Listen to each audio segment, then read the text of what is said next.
and welcome to another episode of Memphis on the Mark. I am Mark Jones, your hostess, and I am glad you're here with us today. We have got as our special guest, Jean Hocking. Jean, welcome to the show. Thanks for having me.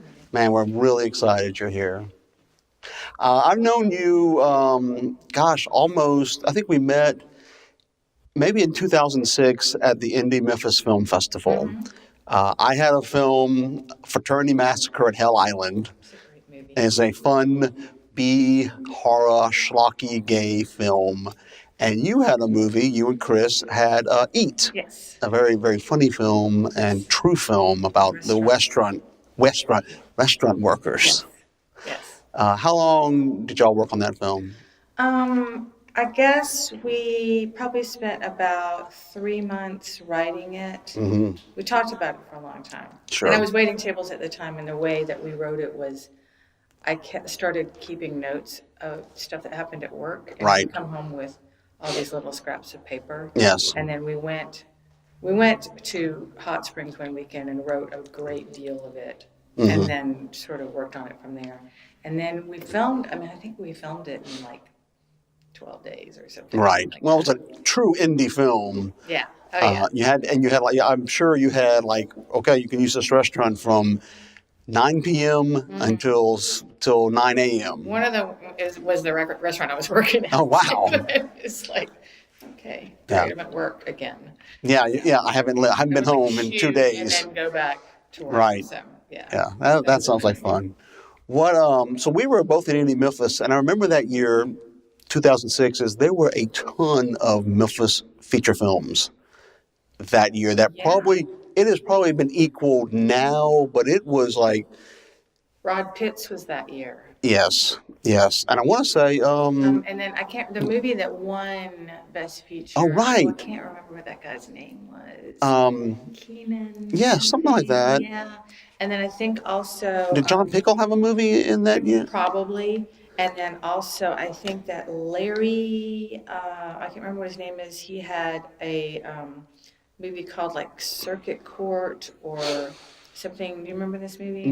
I think about this movie all the time. Yeah. Of course, I can't remember his name Right. or the name of the movie. But Yeah. I remember there was this great shot of this young female lawyer sitting on a bench outside of court. And it was this long shot, like they were like pushing in and there was people. Oh, wow. It was a really well done shot. And it was, Nice. Yeah. So, anyway. But it was an incredible amount of local feature films. Yeah. And I don't know what had happened. I guess because in 04, 05, people were making movies, and maybe early 06. And then obviously we are continuing to make. Financial crisis happened. Yes. That was, well, Lord knows, from 2008, 9, 10, I didn't make a thing. Mm-hmm.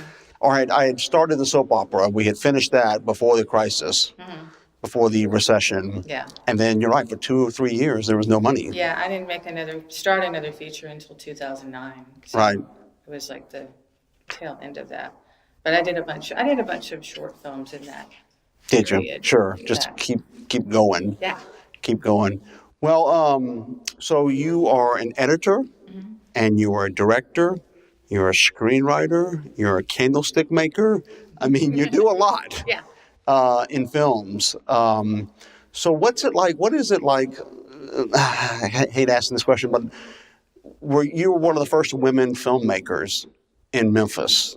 And thankfully now today there are a ton of women filmmakers, at least from what I see at film. But early on it wasn't that way. How many other women were making movies in the early 2000s? Two that I know of, Sarah Fleming and Joanne Self-Selvage. Diara Lewis did a couple, but it was mostly kind of me and Sarah, it felt like, for a long time. So it wasn't, I don't think we got, I don't know. I really don't know if we got a lot of pushback or not. I didn't really, I didn't think of it as some sort of feminist move that I was making. You know, I was just doing what I felt like I wanted to do. Right. I already was an artist and then sort of fell into film and then became an editor, and I realized that was really my calling all this time. Right. It just took me a while to figure it out. And I was just like, well, I'm just going to do this. Mm-hmm. And I knew it was, we always used to say it was a big old sausage party. Sure. I mean, it was just a bunch of dudes.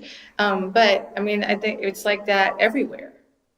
It was like that everywhere. And also, I think it was more, women came into film in the digital era a lot quicker than women sort of became more filmmakers in the regular film era. Okay. Because it was brand new and it sort of equalized everybody, because like if there was, like in Hollywood, it's a lot of money involved making a movie.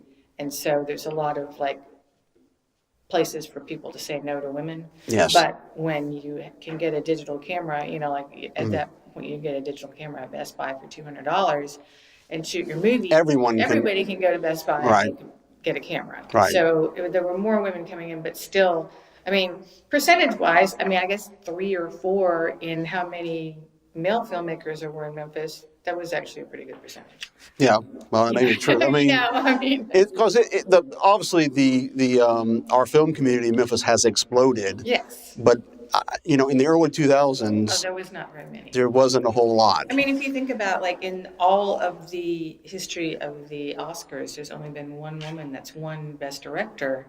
So that percentage, if you take it, there's 4 female filmmakers in Memphis, and at the time there was like 20 males. So that's pretty good.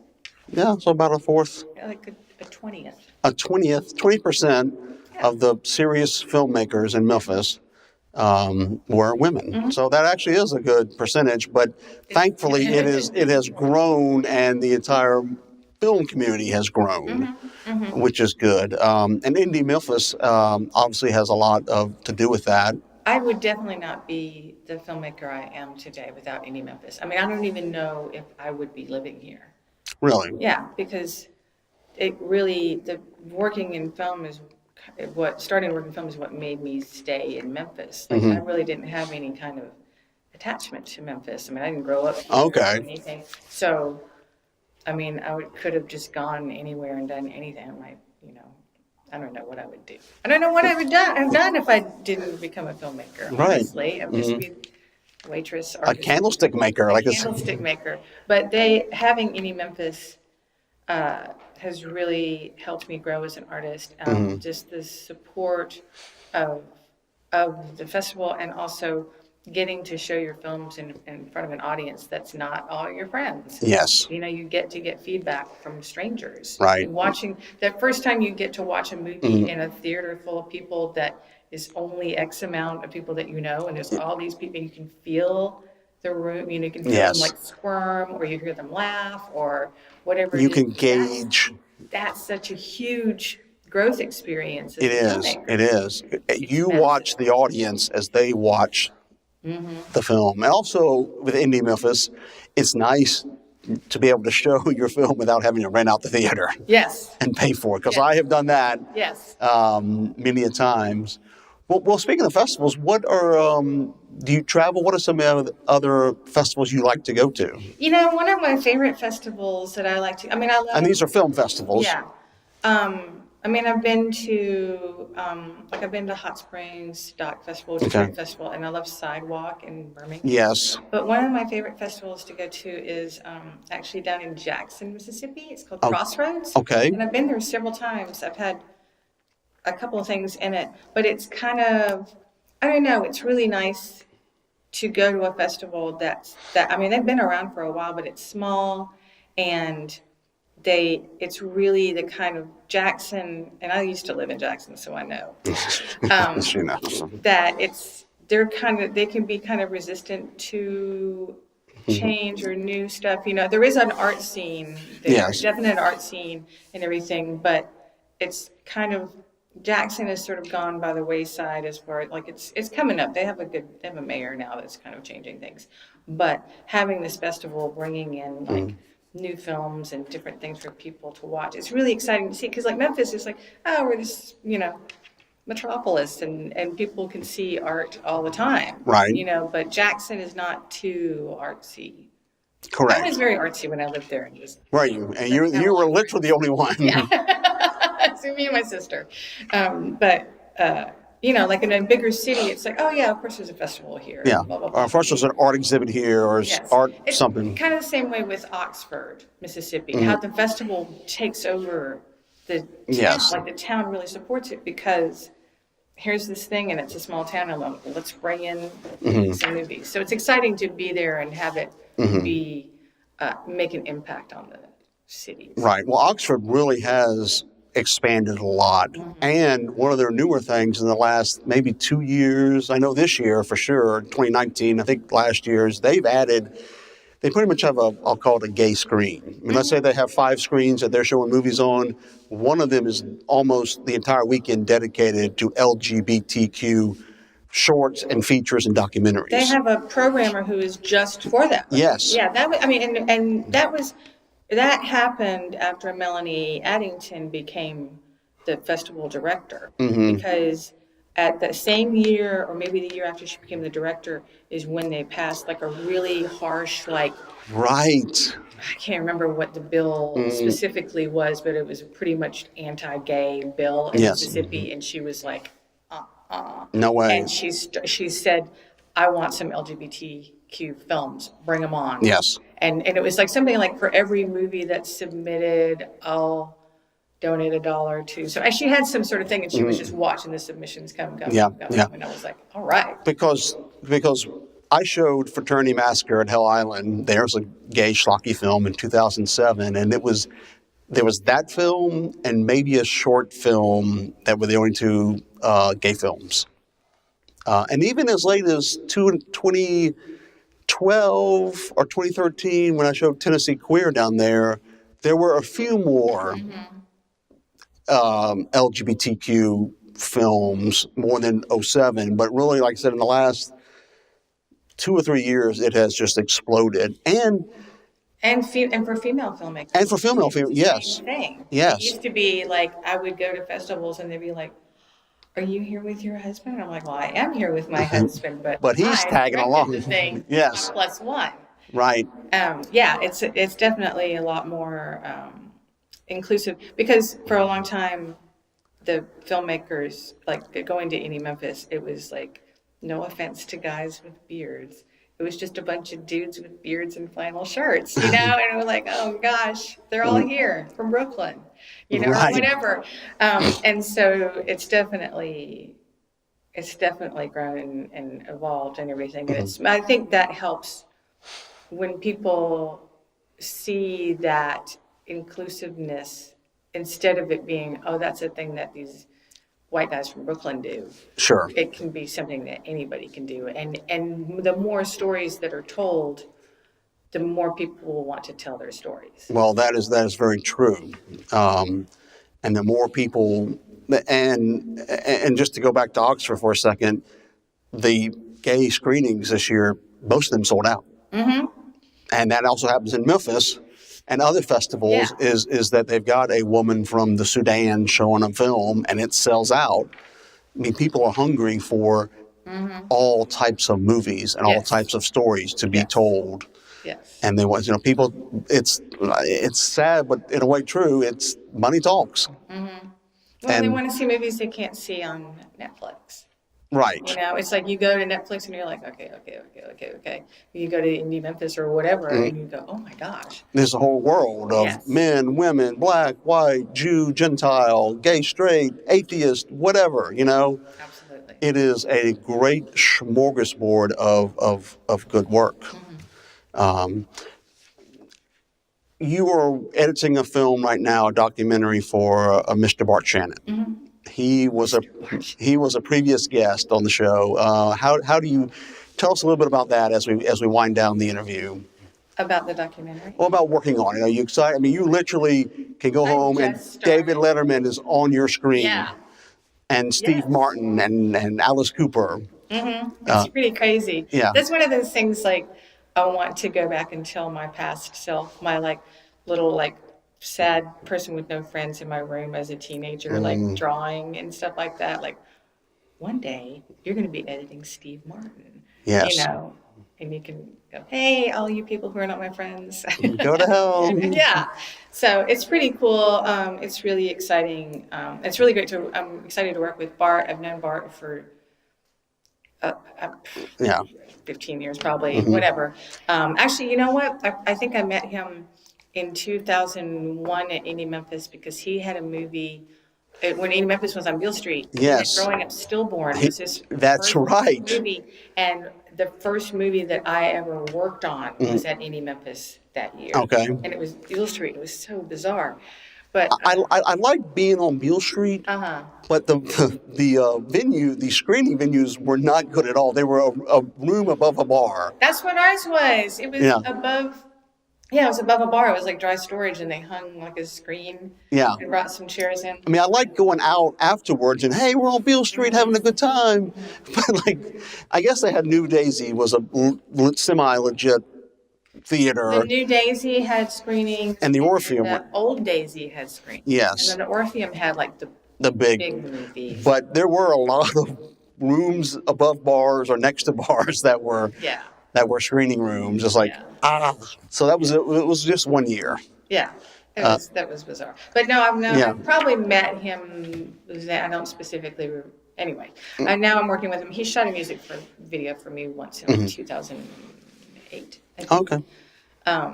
But I'm getting to work with Bart and work on this documentary that's pretty much, it's a documentary about a 70s or 60s, 70s comedian, Gary Mulder. Right. It's also a cultural documentary about the comedy scene in LA in the 60s and 70s and how that grew out of the folk scene and how the like Vegas played into it, how like comedians did that. And then also this is a really interesting thing. Like, so there was the LA comics and the New York comics. Okay. Right? You know, and so it was pretty much like that's where people thought that's where comedians came from, was LA or New York. And so then about that same time, or early 70s, there was this on I think it was the Nashville Network. They had, and I'm not sure if it was, I haven't gotten to this part in the doc, so I may be wrong. There was a show called Make Me Laugh, and they would have these people on there, and then they would bring comedians out, and the comedians would try to make them laugh, or maybe it was backwards. Right. Somebody would try to make the other people laugh, and you laughed, you lost. Oh. You know, so it was a thing like that. Anyway, so that and Hee Haw and shows like that exposed a lot of these comedians to middle America. Right. Like to just regular people in Ohio and whatever. And Jimmy Walker was one of those comedians. Really? And they got to, like, there were some comedians who would be like New York or LA, but they really couldn't play in like, you know, Paducah, Kentucky or anything like that. These guys could play anywhere because they'd been on syndicated television. Right. And so they changed and then people knew what a stand-up comic was. Sure. It wasn't really like a phrase. It was like Johnny Carson and those guys, but like here's like all these different people, and it sort of changed everything. Like syndicated television changed everything. Well, it seems like country music, and maybe I'm just making this up on the spot, has a connection to comedy. I think I'm thinking of June Carter, part of the Carter family, and she was sort of the cut up of the act. Yeah. You know, so there was some comedy as part of their act. Andy Griffith did his football shtick, like he was a stand-up. I just feel like there was crossover. Well, it's interesting because Gary Mulder, that this documentary is about how he got into comedy, was he wanted to be a musician, and he was going to play with some people, and he had learned some like Buddy Holly songs and some Johnny Cash songs and everything. And one of the songs he was going to play was Folsom Prison Blues. And so he's like playing the song, and he gets to this B7 chord, and he couldn't play it, and he just stopped. And the audience, he said there were like 8 people there. The audience was like, what's going on? You just stopped. And he told a joke, and they loved it. And so then for the rest of his show, anytime he messed up, he would stop and tell a joke and get back to the song. And he's like, oh, people actually like this. People like me. Yeah. It's a crossover. Well, listen, speaking of crossovers, I'm going to do a little something I call Moments with Mark. Okay. So, hi. On today's Moment with Mark, I want to talk to you about Graceland and Gatlinburg. It's just called a part of my gut, but I feel like the people who visit Graceland also like to go to Gatlinburg. And so I think the city needs to make between the interstate and, say, Shelby Drives, that needs to become Gatlinburg on the river town. And, get a Ripley's Believe It or Not, get a Madame Tussauds wax museum, get the largest ball of yarn, get, there's a thing in Pigeon Forge where it's a glass thing, you get in and you get to act like you're a parachutist. Look it up. But it's, I really think this would bring more people to Graceland and bring more people and it'll bring more jobs to Whitehaven. The Southland Mall needs more stores. The 2 anchor stores have gone away. You could put a Madame Tussauds wax museum of famous Memphians. I mean, you could. You got the Johnny Cash, you got Elvis, and you got Isaac Hayes. That would be awesome. I'm practically giving you a free museum, Madame Tussauds, however you pronounce her name. Anyhow, but the city of Memphis, please, let's work on Gatlinburg on Highway 51. All right. Well, listen, thank you again, Laura Jean, for being on the show.